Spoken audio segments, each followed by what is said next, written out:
20வது அதே யோவான் 20:16. இயேசு அவளை நோக்கி மரியாளே என்றார். போதும். இயேசு கிறிஸ்து ஸ்பெசிஃபிக்கா பெயரை சொல்லி கூப்பிடுகிறார். பெண்ணே அப்படின்னு சொல்லி கூப்பிடல. முதல்ல ஸ்திரீன்னு கேட்டவர் இங்க பேரை சொல்லி ஸ்பெசிஃபிக்கா கூப்பிடுறார். ஆமேன். வசனம் சொல்லுது, தாயின் கருவில் நீங்கள நானும் உருவாகும் முன்னவே கர்த்தர் உங்களுடைய என்னையும் அறிந்து வைத்திருக்கிறார். உங்களுடைய பெயர்களை அவர் அறிந்து வைத்திருக்கிறார். ஆமேன். உங்களுடைய எலும்புகளில் ஒன்று கூட உருவாகல, அதற்கு முன்பாக உங்களுடைய உருவம் என்னது என்று சொல்லி இயேசு அறிந்து வைத்திருக்கிறார். அவர் வந்து கூப்பிடுறாரு மரியாளே. ஆமேன். அப்ப இன்றைக்கு உட்கார்ந்து கொண்டு இருக்கிற உங்களை பார்த்து அவர் கூப்பிட்டதுனால தான் நீங்க வந்து உட்கார்ந்து கொண்டு இருக்கிறீங்க. ஆனா எத்தனை பேர் கூட்ட உடனே காதை அடைச்சின்னு ஓடினாங்கல்ல, அவங்களாம் ஓடிக்கொண்டு தான் இருக்கிறாங்க. அப்ப ஆண்டவர் மரியாளே அப்படின்னு சொல்லி கூப்பிடுறாரு. கூட்ட உடனே அவங்க என்ன செய்றாங்க தெரியுங்களா? உடனே திரும்பி பார்க்குறாங்க. அப்போ இன்றைக்கும் ஓடிக்கொண்டிருக்கிற நம்முடைய ஓட்டத்தை நிறுத்தி எங்கே ஓடின்னு இருக்கிறீங்க? எதை தேடி ஓடின்னு இருக்கிறீங்க? யோசனை பண்ணி பாருங்க. வருஷத்தில் 365 நாளும் தான் ஓடின்னு இருக்கிறான் ஒருத்தவன். அவனுடைய வாழ்க்கையில் நின்று பார்த்து ஏன்டா ஓடுறான்னு கேட்டு பாருங்களேன். அவனுக்கு தெரியாதுங்க. எதை நோக்கி ஓடி நிற்கிறேன் தெரியாது. யாருக்காகத்தான் நீ ஓடுற தெரியாது. சரி, ஓடினே இருக்கிற உன்னோட டெஸ்டினேஷன் என்னது தெரியாது. ஆண்டவர் சொல்றாரு மரியாளே அப்படின்னு சொல்லிட்டு உங்களையும் என்னையும் பேர் சொல்லி கூப்பிட்றாரு. ஏன்னா உனக்காக ஒரு டெஸ்டினேஷன் நான் வச்சிருக்கிறேன், உனக்காக ஒரு வழியை நான் வச்சுன்னு இருக்கிறேன், உனக்காக ஒரு திட்டத்தை நான் வச்சுன்னு இருக்கிறேன், உனக்காக ஒரு பாதையை நான் வச்சிருக்கிறேன். அந்த பாதையில் நீ நடக்க மடிக்கு நீ உன்னை முற்றிலுமா எனக்கு நீ அர்ப்பணி.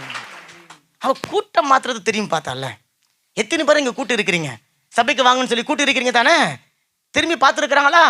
அப்போ இயேசு கிறிஸ்து பாருங்க பெயரை சொல்லி கூப்பிட்ட மாத்திரத்தில் அந்த மரியாள் திரும்பி பார்க்கிறா. ஆமேன். அப்போ நாம் வருவதற்கான ஒரு இடம் உண்டு. நம்ம தேடி கண்டறியத்தக்க வேண்டிய ஒருவர் உண்டு. அவர் தான் கர்த்தராக இயேசு கிறிஸ்து. அவர் மரித்து மரணத்திலிருந்து உயிர்த்தெழுந்த தேவனாக அவர் இருக்கிறார். அல்லேலூயா. இயேசு கிறிஸ்துவை நீங்கள் தேடி வரும்போது தான் உங்களுடைய வாழ்க்கையில் அழுகை மாறும். ஆமேன். மதுரமாய் அது மாறும். ஆமேன். அழுகை மாறி அங்கே மதுரம் உண்டாகும். ஆமேன்.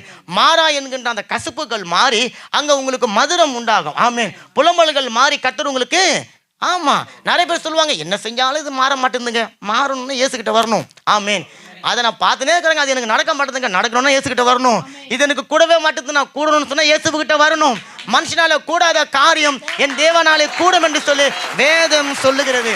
அவர் உங்களையும் என்னையும் பெயர் சொல்லி அழைக்கிற தேவனா இருக்கிறார். தேவன் உங்களை அழைச்சிருக்கிறாருங்க. இது எவ்வளவு பெரிய பாக்கியம் தெரியுமா? தேவன் உங்களையும் என்னையும் இன்னைக்கு பெயர் சொல்லி அழைத்து இருக்கிறார். நல்ல கரங்களை தட்டுங்களேன்.